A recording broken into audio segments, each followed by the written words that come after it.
Muy buenas noches, queridos amigos. Bienvenidos a Martes con Kardec. Hoy vamos a seguir con nuestro programa de relatorías y enseñanzas de los principales libros espíritas.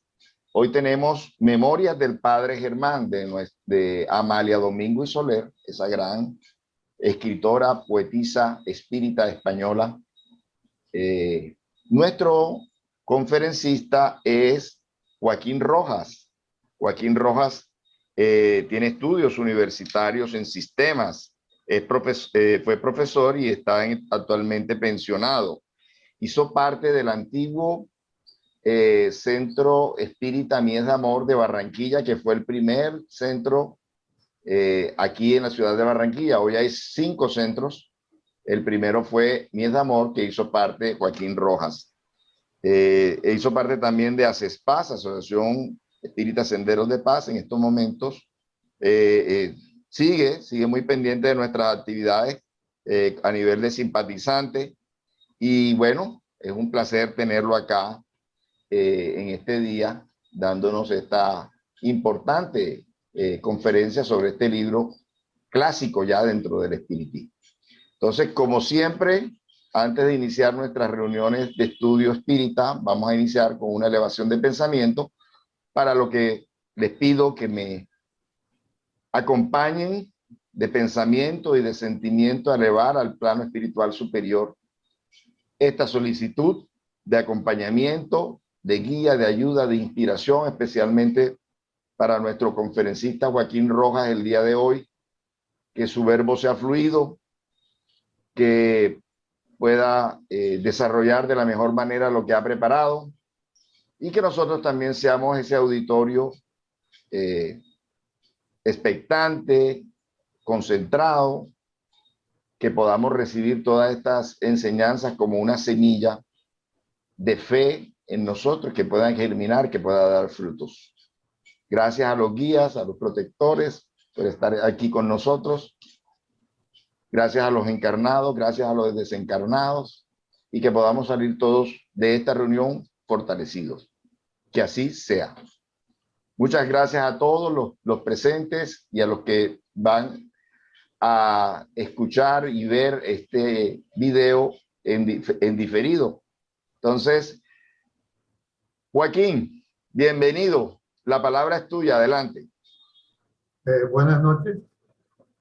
Esta noche vamos a conversar sobre la memoria del Padre Germán.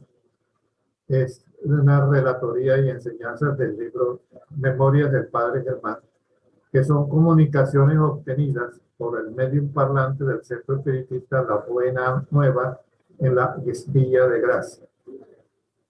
Hago hincapié en la Villa de Gracia porque la Villa de Gracia en la actualidad es un barrio en Barcelona que tiene mucha actividad, tiene mucho movimiento, y entonces hago hincapié porque siendo un barrio donde hay mucho movimiento de distinta clase, era bastante improbable que se manifestaran aspectos espirituales, y por eso se hace hincapié en eso. Esos datos fueron tomados, copiados por Amalia Domingo Soler. Como esta intervención busca el propósito de hacer un análisis literario, un análisis filosófico del libro, entonces vamos a empezar por tratar de contextualizar históricamente el contenido del libro. El contenido del libro, según lo que podemos tomar haciendo los análisis de ahí, está en el siglo XVI. Y el libro consta de 270 páginas que contienen 33 relatos mediúnicos compilados por Amalia Domingo Soler desde 1884 en la Villa de Gracia, como ya decíamos, en Barcelona. Los acontecimientos presentados transcurren supuestamente en una región de Francia en la época posterior a la Reforma Protestante en el siglo XVI. Estos contenidos fueron publicados a partir del 29 de abril de 1880 en el periódico espírita La Luz del Porvenir, en la modalidad imperante en esa época de folletines, que traen un relato en forma de cuento con un inicio, un nudo y un desenlace. Antes de que existiera la televisión para presentar las telenovelas, existió la radio, que se presentaban las radionovelas, y antes de la radionovela existió esta modalidad de folletines en el cual un medio de comunicación presentaba poco a poco los temas que le parecían de su interés. Entonces, en este periódico empezaron a hacerse esos temas. Vamos a ver por qué es importante hacer hincapié sobre eso. El contenido del libro. El libro habla de la historia de un sacerdote católico.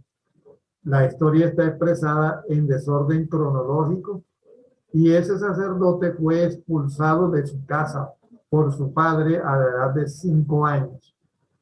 Pero aprovechando sus facultades mediúnicas, vive 2 años con pescadores y en esa vivencia con los pescadores, al parecer, él le indica dónde pueden pescar mejor, de tal manera, y le hace otras indicaciones de tal manera que los pescadores lo conocen como el niño profeta.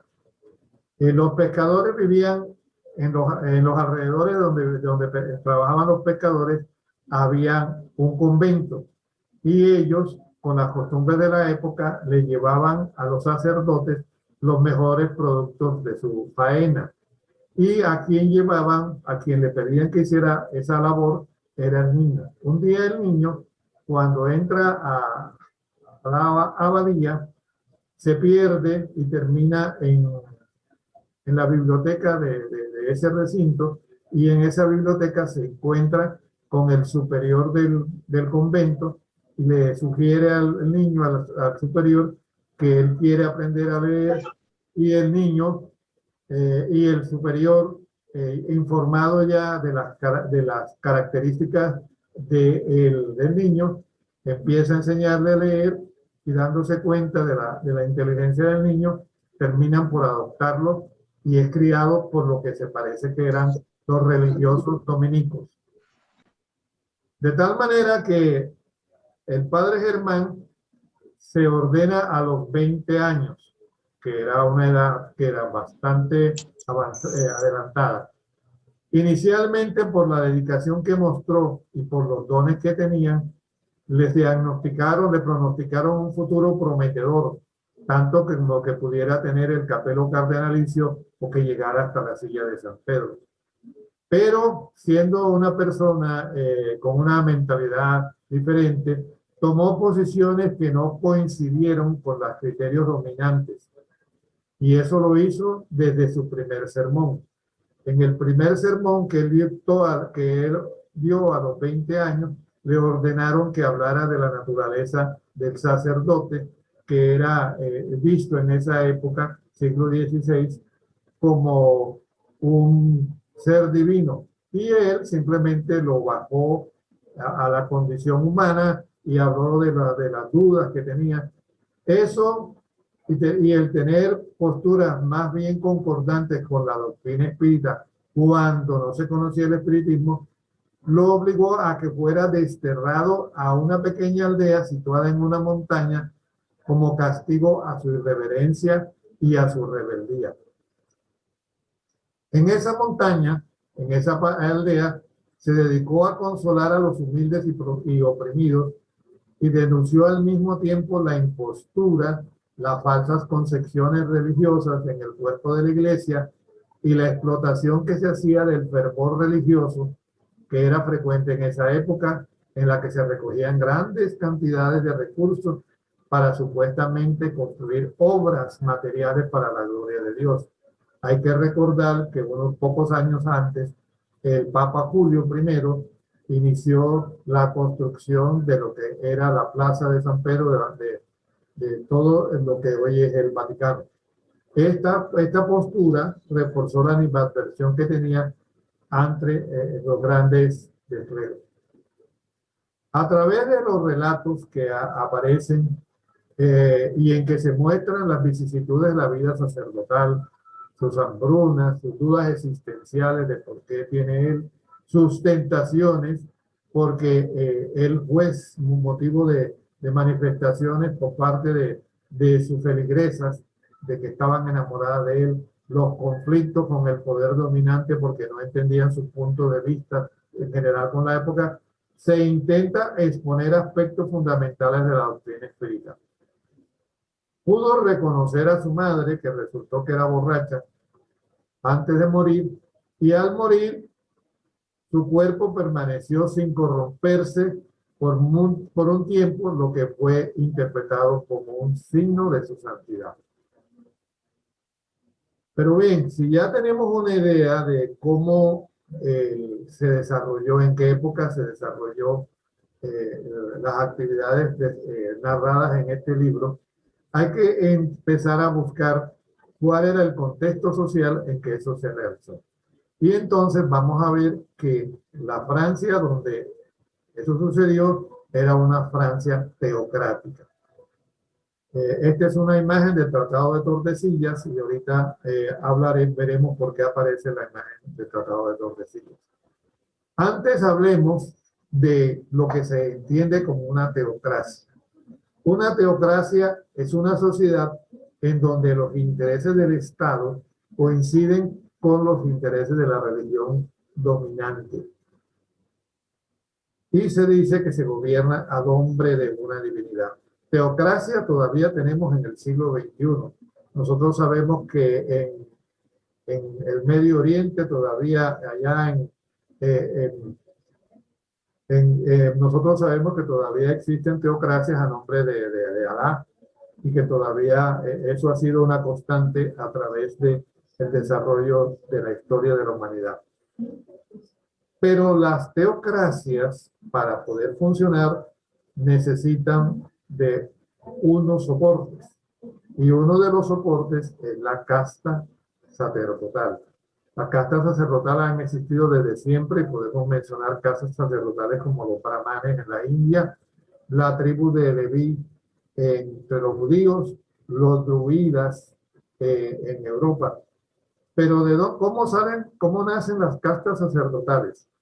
Las castas sacerdotales se inician cuando el ser humano empieza a tener un comportamiento religioso, el cual se remonta a la era del Paleolítico.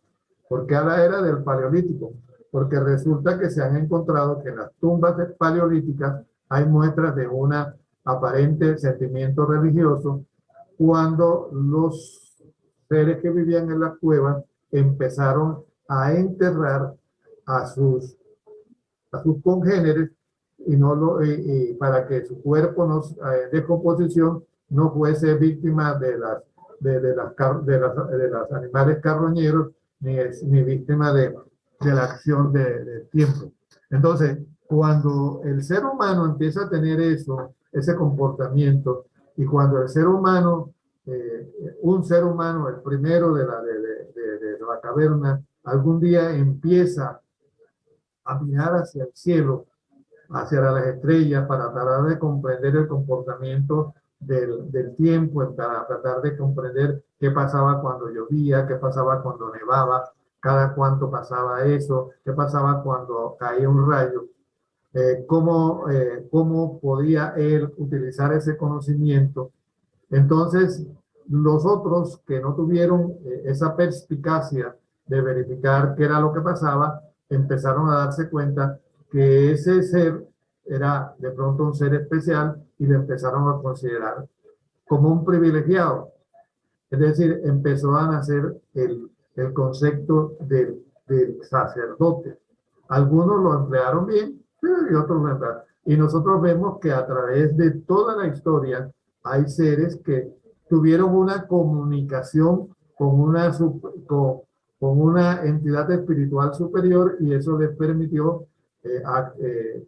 hacer, digamos, una vida más amable porque podían saber de los fenómenos climáticos e inclusive pudieron empezar a utilizar hierbas, pudieron utilizar plantas para curar a las personas. O sea, el primer ser humano nace como sacerdote y entonces ahí empieza, no nace, sino con el contacto que hace con la espiritualidad, empieza a tener una preeminencia y nosotros vamos a ver que eso es en todas las culturas hay castas sacerdotales. Pero además de tener la teocracia como soporte, las castas sacerdotales, también aparece una doctrina que se llama la doctrina de las 12 espadas, en la cual se habla de que hay que la vida tiene un componente espiritual y que tiene un componente temporal. Y entonces se concibe que la supremacía de lo espiritual sobre lo temporal, o sea que el que tenía la autoridad espiritual, el que tenía la autoridad religiosa, podía mandar sobre el que tenía la autoridad física. Pero también eso se fundamenta en que en esa época se hablaba de que el mandato de los reyes era de naturaleza divina. O sea, las personas eran reyes porque Dios lo había permitido de ahí. Eso lleva a que en esa época de la teocracia, la Iglesia Católica era el árbitro supremo. Y entonces, una forma de mostrarles a ustedes cómo es el asunto del árbitro supremo, le comparto la historia del testamento de Adán. El testamento de Adán está relacionado con el Tratado de Tordesillas. Resulta que en el año de 1494, cuando después de que se descubre América, entonces las naciones, particularmente las que dominaban los mares, en ese caso Inglaterra, Portugal, Francia y España, quisieron ver cómo se iba a distribuir esas tierras, cómo se iban a manejar esas tierras, igual que de pronto ahora cuando tengamos acceso a los planetas, los países dominantes querrán saber cómo se puede distribuir la luna. Entonces, en ese momento era la iglesia estaba gobernada por el Papa Alejandro VI, más conocido como Rodrigo Borgia, que era español. Entonces, don Rodrigo Borgia dijo que a partir de aquí a esta distancia, de este paralelo, los españoles podían colonizar esta parte. Y esta parte para acá era la de los portugueses. Y de aquí para acá arriba, los franceses y los ingleses. Cuando el rey de Francia le dijo al Papa que por qué los españoles y los portugueses tenían esos derechos para explorar la mayor proporción de terreno, el Papa le dijo que Adán había dejado un testamento y que el testamento decía que los herederos eran los españoles y los portugueses. Como decía un cronista colombiano, cójanme ese trompo en la uña. Bien, ¿cuál es la temática del libro? La temática está relacionada con estudios religiosos. El libro tiene una clara orientación anticlerical. Cuestiona naturalmente la teocracia imperante y los valores fundamentales del catolicismo como el celibato sacerdotal, la vida en los conventos y desenmascara la manipulación que se hace de las creencias populares y de la consecuente explotación económica y muestra muchas de las falencias que dieron origen a la Reforma Protestante.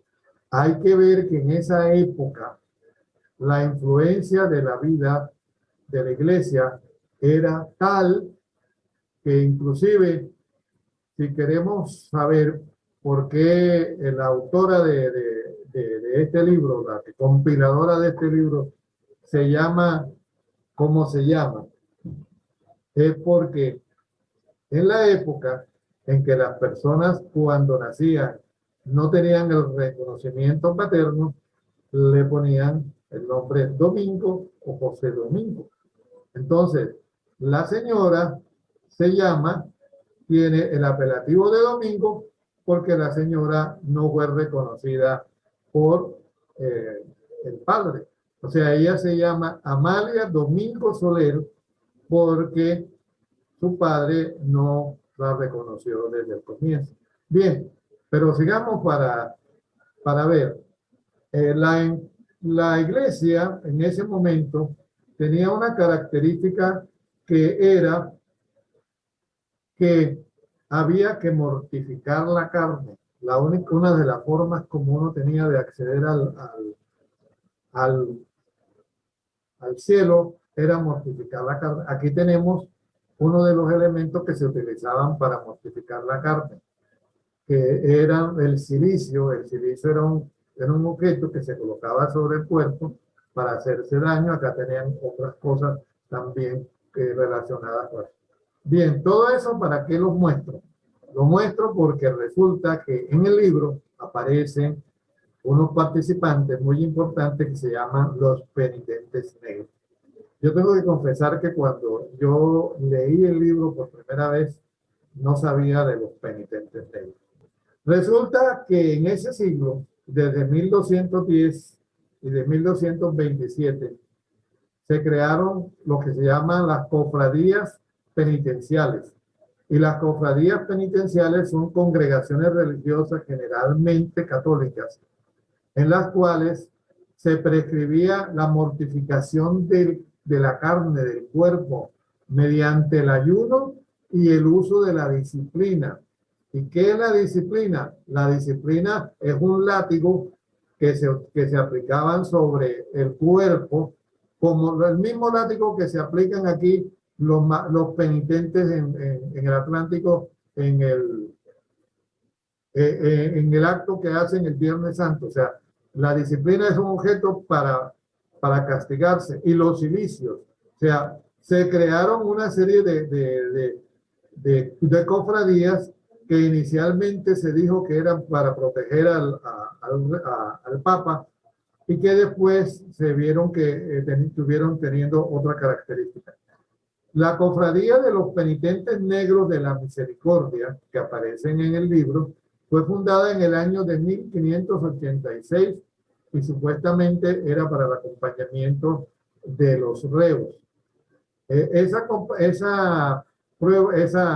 cofradía tiene, aquí tenemos la disciplina, no sé si ustedes lo están viendo, aquí vemos una imagen en donde los penitentes se están azotando, y aquí tenemos una imagen de donde está la disciplina, o sea, el látigo con unos objetos metálicos o de cera con los cuales se azotaban. Y acá muestra la capilla de la cofradía de los penitentes negros en la ciudad de Aviñón, en Francia. Hay que recordar que Aviñón fue una ciudad importante porque allá se fue a vivir el Papa cuando hubo un cisma y cuando hubo hasta 3 papas. Bien. Entonces, la idea es mostrarles que existía una serie de personajes que me permitieron poder tener claro en qué época sucedieron estos hechos. Y ahora nos vamos a la estructura literaria. La estructura literaria, el tema es narrado por Amalia Domingo Soler, que ya les dije que Amalia, por ser hija natural, le colocaron cuando la bautizaron el apelativo de Domingo, y está narrada en un estilo poético en primera persona. El libro fue dictado por su espíritu protector, el padre Germán, y le llegó a ella por medio de un medium llamado Eduardo, a quien conoció en Barcelona. Bien, Amalia Domingo Soler, en la época en que vive, Amalia Domingo Soler está viviendo en una época en la cual el imperio español está desapareciendo. Hay que recordar que el imperio español empieza a derrumbarse desde la invasión de los franceses por parte de Napoleón. Entonces, durante toda la vida de Amalia Domingo Soler, empieza la caída del imperio, que influye para que un grupo de escritores como Miguel de Unamuno, Diego Barroja y Azorín empiecen a escribir en un lenguaje sencillo, inclusive dando origen a lo que se conoce como el idioma español, porque ellos de esa forma querían dejar en claro el recuerdo de su país, ese país en donde ese imperio en donde no se ponía el sol. Y por eso entonces empiezan a escribir en un lenguaje que ya le digo, fue el que dio origen a lo que se conociera como el idioma español, cuando el idioma no es español, sino el idioma es el castellano, y se circunscribe a una idea de una Castilla medieval, de la zona de Castilla idealizada. Inclusive eso me llevó a pensar al comienzo que el libro se desarrollaba en España y después mirando algunas partes me pude dar cuenta que eso era en Francia. Entonces, ese grupo de la generación del 98 de escritores es para los nacidos entre el año de 1864 y 1875, pero a mí todo me hace indicar que su idea de escribir, la forma como lo maneja Amalia Domingo Soler, es la influencia de ese grupo que se llamó la generación del 98, porque el año de 1998 fue el año en que España pierde por completo a Cuba por una guerra que tiene con Estados Unidos. Bien, aquí vemos a Amalia Domingo Soler y ahora vamos a conocer a doña Amalia Domingo Soler, que me parece hay que resaltar su labor por las dificultades en que ella pasa para realizar este libro. Amalia Domingo Soler es una novelista española que nació en Sevilla el 10 de noviembre de 1835 y falleció el 29 de abril en Barcelona en 1909. Tuvo una infancia con grandes dificultades. Su padre murió antes de su nacimiento, por eso aparece su nombre Domingo. Padeció de muchos problemas en su salud visual. Hay algunos autores que dicen que desde los 8 días y otros que dicen desde los 8 años. Bueno, la verdad es que pues, yo digo de los 8 días pues, y no sé qué podría ser, si era un glaucoma o algo por el estilo. Pero gracias al tesón de su madre, pudo aprender lectoescritura entre los 2 y los 5 años, lo que es una hazaña para esa época. Y ese aprendizaje de escritura le permitió escribir poesía y publicarla, escribir poesía a los 10 años y publicarla a los 18. Tras la muerte de su madre, tuvo un periodo de inestabilidad financiera, ya que al no estar casada, de acuerdo con las costumbres imperantes de la época, o se casaba por conveniencia o se internaba en un convento. Pero ella no hace ninguna de las dos cosas y se decide trasladar a Madrid en el año de 1864, en donde sigue teniendo grandes dificultades porque no puede conseguir trabajo, que parece que en ese momento el trabajo era de costurera, y por los prejuicios que existían en esa época sobre las mujeres. Los prejuicios eran tales que no le permitían estudiar, no podían permitir acceso a la vida universitaria, al conocimiento. Inclusive se dice que la primera mujer que fue a la universidad en España tuvo que ir disfrazada de mujer, tuvo que ir disfrazada de hombre porque no le permitieron hacer eso. Por lo que doña Amalia Domingo fue una reconocida activista del feminismo. Su contacto con la vida espiritual se inicia cuando, en medio de grandes dificultades que tenía, un día se le aparece su madre muerta, la imagen de su madre muerta, y ella se refugia en la ayuda de la búsqueda de la iglesia luterana, porque ya habría tenido dificultades con su actitud frente a la iglesia católica. Inclusive hay personas que dicen que no lo reconocieron su inclusión en el grupo de los 98 por su posesión. Pero bueno, durante una consulta sobre sus dificultades visuales con el médico homeópata Dr. Heisen, al quejarse por la gran cantidad de infortunios que había padecido en su vida, este le entrega un ejemplar del periódico El Criterio, en donde él le dice con mucha sorna, ¿qué le parece a usted que este grupo que dice que ahora que todas las cosas que nosotros padecemos se debe a los que hemos hecho en vidas pasadas? Ese es el perfil de doña.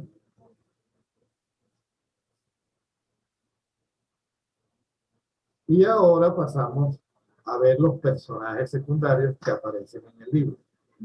Los personajes secundarios que aparecen en el libro son los niños, en los cuales el padre Germán tiene bastante predilección.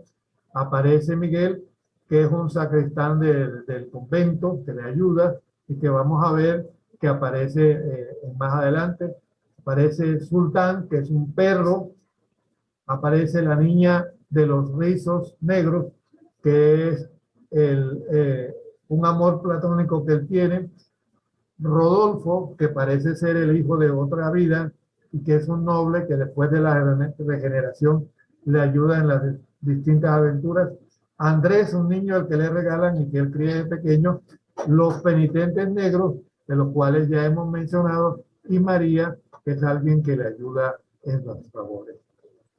Existen otra serie de personajes que no son seres de carne y hueso, pero que también es importante mencionarlos, como la peste, como la guerra, el adulterio, el incesto, la fuente de la salud, que es un lugar, y la frecuencia donde aparecen los asesinos.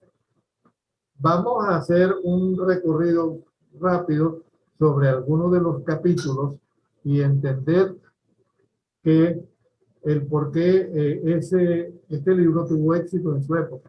El primer capítulo habla del remordimiento y narra la subyugación de un asesino que está dispuesto a aceptar el crimen que no cometió y ser condenado a muerte para liberarse de la influencia de su subyugador.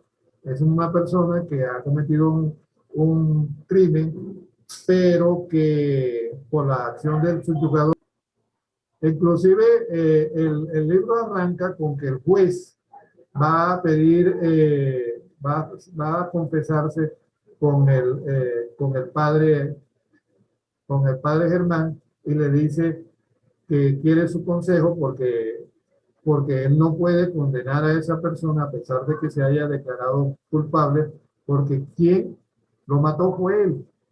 Y entonces ahí se empieza a desarrollar esa historia. Imagínense ustedes en esa época que le pongan una historia tan truculenta como esa, que el que va a condenar dice que no lo puede condenar porque él fue el que lo mató.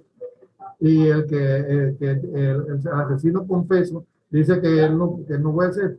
Entonces aparece esa primera historia. Después viene la segunda historia, que es la de las tres confesiones, en las cuales la niña, la que aparece como la niña de los rizos, un día llevan a un grupo de jovencitas de 12, 13 años, y esa niña le plantea al padre Germán que si querer, que si amar es pecado.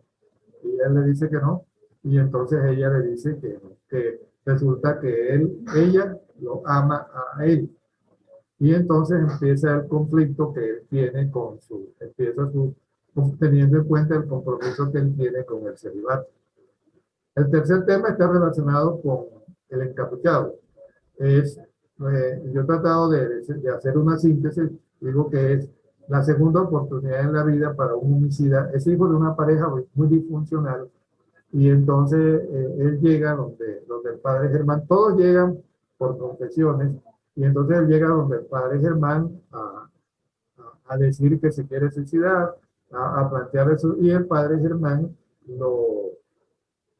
lo convence y entre otras cosas lo pone a vivir en medio de la aldea, pero de capucha para que no lo reconozcan porque era un noble. Después viene en el cuarto tema de juzgar sobre las apariencias, y es un tema que es muy recurrente en todas las distintos relatos que aparecen en el libro, y es que en esa época se acostumbraba a tapar las faltas por medio de la religiosidad. Entonces narra la historia de una baronesa que es infiel, asesina a su marido y tiene un hijo, tiene una hija, y después cuando se convierte en una practicante ferviente de la iglesia, pero que cuando le empiezan a aparecer sus remordimientos, un día le propone al padre Germán a que le reedifica una antigua abadía que había ahí en el pueblo con el propósito de crear una comunidad y que la comunidad llegara a su hija encerrándola en el convento. Entonces, la historia se desarrolla en la actividad del padre para convencer a la señora con la autoridad moral que tenía que eso no era correcto y libera a la niña de no pertenecer al convento. Esa actividad de los votos aparece con mucha frecuencia en la que él se opone y que precisamente por evitar que aparezcan esos conventos y esas cosas, el, él tiene la enemistad de muchos en su iglesia. Aquí aparece algo que ya mencionamos antes, y que es la fuente de la salud, y que yo a veces me pongo a pensar si eso no está relacionado con que posteriormente para esa época apareció el milagro de Lourdes. Entonces, ¿qué es la fuente de la salud? La fuente de la salud simplemente era una fuente de agua, como era una zona de montaña, una zona montañosa, que había una fuente de agua, que era una agua cristalina, y como las costumbres de la época no eran que la gente se bañase con frecuencia, e inclusive nosotros sabemos que en Francia todavía no se bañan todos los días como nos bañamos nosotros. En Europa se dice que nuestras mujeres suelen a farmacia, pero nos bañamos todos los días, e inclusive hay historias de latinoamericanos que son mirados como seres extraterrestres cuando se bañan. Entonces, lo que plantea el padre Germán es que los niños empiecen a tener costumbres más higiénicas, que se bañen por lo menos o se laven por lo menos 2 veces al día, y eso hace que tengan una mejor salud. Y entonces se recorre la razón de que los niños, las personas que van ahí, mejoran su salud. Le proponen al padre que haga una capilla al lado de la falsa fuente milagrosa con el propósito de lo siguiente. Una noble tiene una hija que tiene mucha palidez y que no se puede mejorar. Y entonces la noble, la condesa, lleva a su hija donde la fuente y le dice al padre que si la hija se cura, ella construye una iglesia ahí y le da un montón de dinero para que esté. Pero resulta que cuando el padre Germán empieza a confesar a la niña, se da cuenta que lo que tiene la niña es un embarazo y que el embarazo es con su hermano, y la señora lo que quiere es impedir el embarazo y matar al niño. Entonces, la historia se desarrolla que el padre se opone a ese embarazo y el niño nace y lo entregan a otra parte. La siguiente historia, que es la historia número 6, habla del mentor voto. Otra vez empieza a aparecer en el libro la actitud del padre frente a los votos de las mujeres.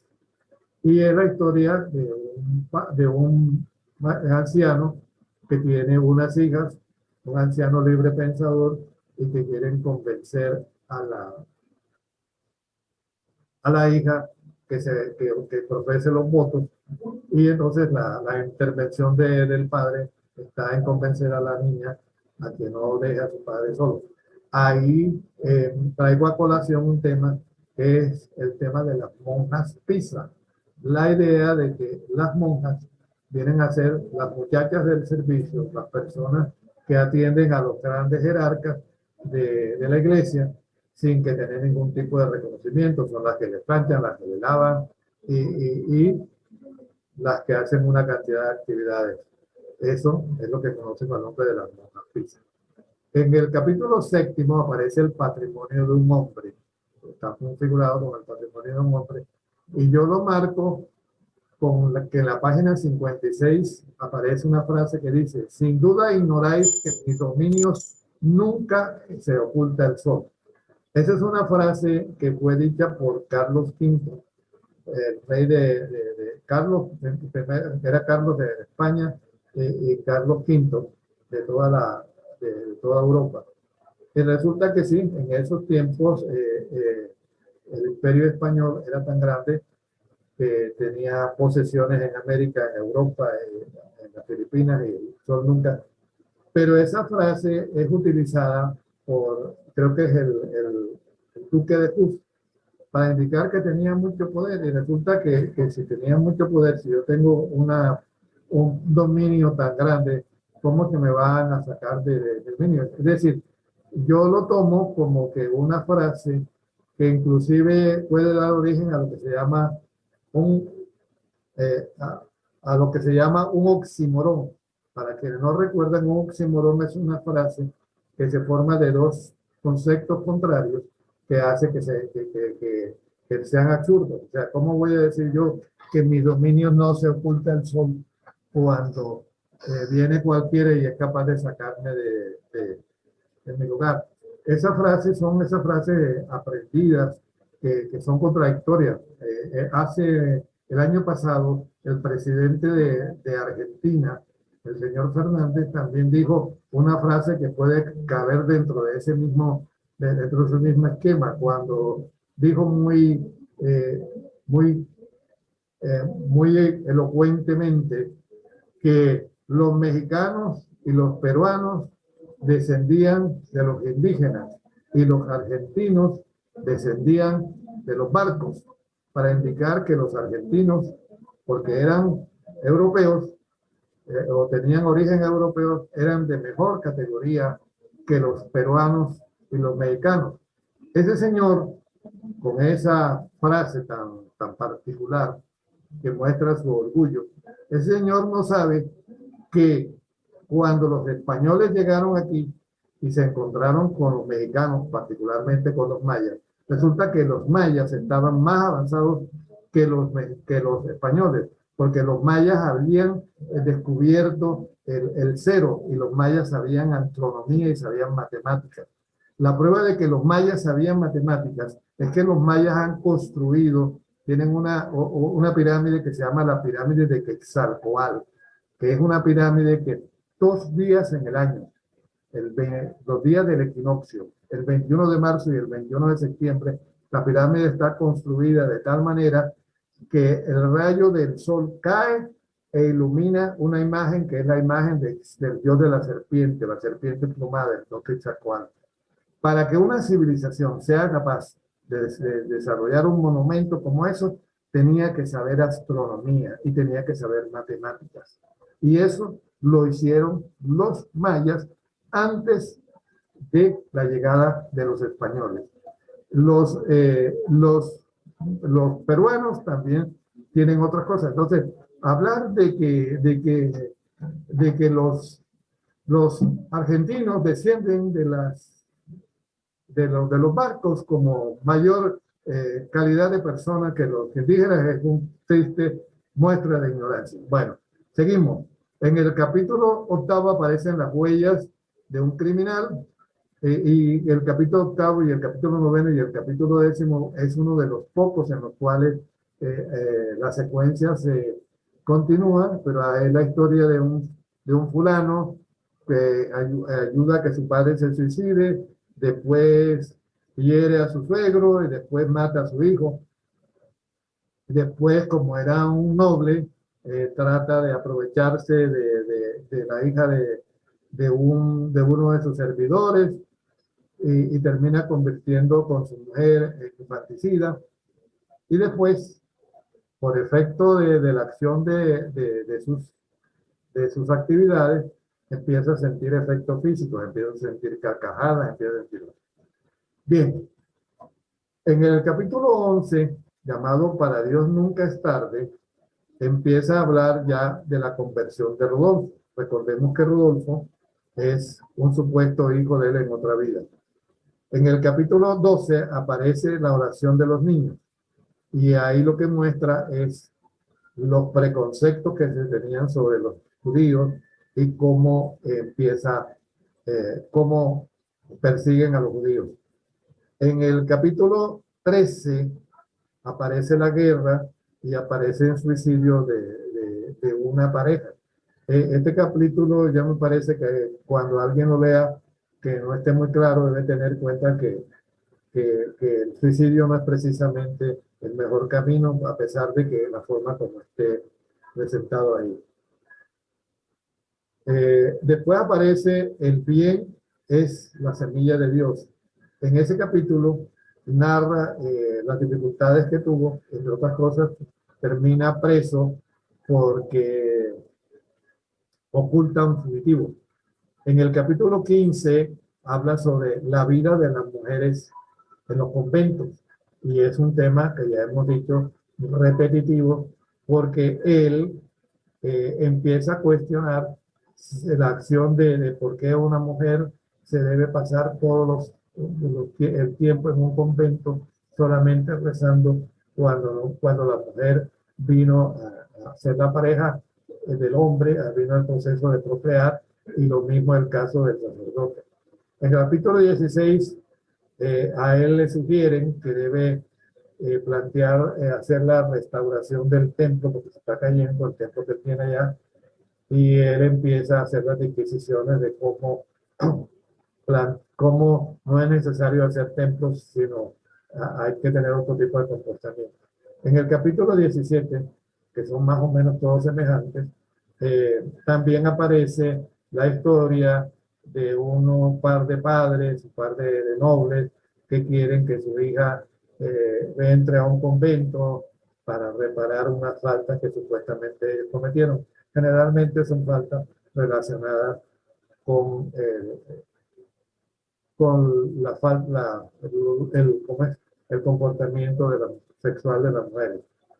En el capítulo 18 se presenta lo que ya les he mencionado, que el padre Germán es víctima de enamoramiento de una noble que lo trata de llevar a que él sea el que guía a su familia, y resulta que él se da cuenta de que detrás de ese interés de esa mujer estaba locamente enamorada de él. Es más, el padre en algún momento, cuando va a su primera parroquia, después de que lo destierran, después de su primer sermón, él llega a una aldea en donde él se da cuenta que las mujeres eran muy lascivas y se retira de él.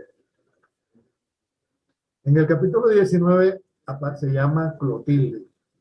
Y aquí es donde yo tengo algunas observaciones que hacer, porque en Clotilde es una historia bastante rocambolesca, es una historia donde aparecen conspiraciones, donde aparecen los penitentes negros, porque resulta que Clotilde es una niña, hija de un noble, y Clotilde se da cuenta de una conspiración que hay contra el rey, pero sabe que su papá no está, y entonces los penitentes negros, cuando actúan ahí, se llevan a Clotilde para castigar a, al papá de Clotilde, y entonces la nodriza de Clotilde va donde el padre Germán, y entonces él inicia un procedimiento para salvar a los penitentes negros, que como les digo,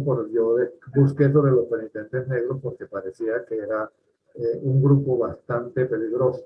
Y entonces él hace una gran cantidad de maniobras para librar a Clotilde de los penitentes negros. En el capítulo 20, como su nombre lo ven, es el pequeño profeta, narra la historia de qué fue lo que hizo el padre Germán después de que lo echaron de su casa, y cómo él empieza a conectarse con lo que parecen ser los penitentes negros que parece ser que era la orden de los predicadores, o sea, la orden de los dominicos. En el 21 se habla del agua del cuerpo y del agua del alma, y ahí habla de su primera misa, cómo tuvo dificultades por su posición, y ahí al parecer entre su repertorio está una niña de 3 años que lo mira con mucho amor cuando él se habla de los niños, y esa parece ser su amor platónico, la niña de los rizos negros, que él siempre tiene una remembranza en algún momento desde su vida. En el capítulo 22, en la culpa está el castigo, es cuando su madre ciega se aparece en su aldea y él la tiene que consolar, pero no es capaz, no se atreve. Cuando ella habla de lo que le pasó a su hijo Germán, él no se atreve a decirle, y la señora muere una vez que se le desboca una yegua. En el capítulo 20, él cuenta cómo es su muerte en medio de tanta, el fervor de todos sus feligreses. En el capítulo 24, el día de la primavera, aparece otro fenómeno que es el fenómeno de la peste, y aparece una señora de que se llama Eloy, que tiene 3 hijos y que es apartada, y entonces él, con la ayuda de su magnetismo, porque tenía magnetismo, y la ayuda de unas hierbas, la cura. En el capítulo 25 aparece nuevamente la peste, y resulta que como la aldea estaba en la parte superior de la montaña, entonces la aldea tenía un clima favorable, y se fueron un grupo de personas a la aldea huyendo de la peste. Entre esos aparece un personaje que se llama el obispo Favonio, y todos ellos fueron a la fuente de la salud. Pero en una procesión en que Favonio empieza, porque se hicieron de acuerdo con los convencimientos de la época, en la procesión se hacía con el propósito de proteger a la población de la peste. En esa procesión, él predice la muerte del obispo Favonio, y eso le da pues un prestigio que, entre otras cosas, precisamente por la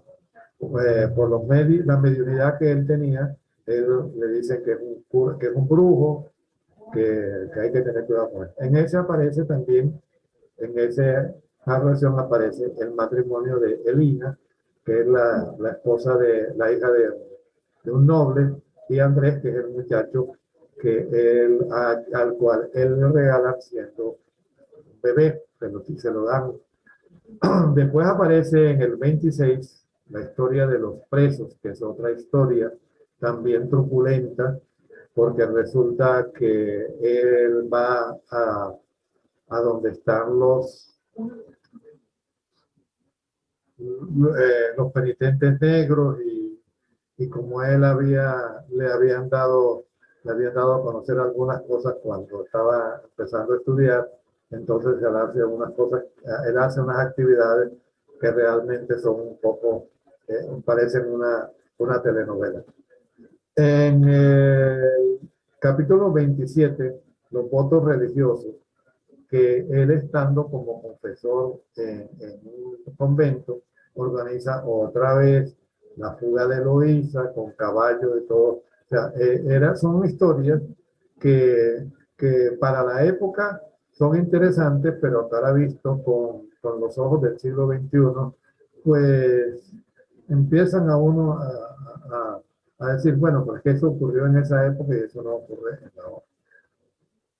En capítulo 28 aparece lo inverosímil, que son reflexiones donde él plantea cómo algunos efectos de causas naturales le ponen tintes médicos, le dan como es características de milagros, y ya nosotros sabemos por el espiritismo que los milagros como milagros no existen, porque sería la suspensión de las leyes naturales.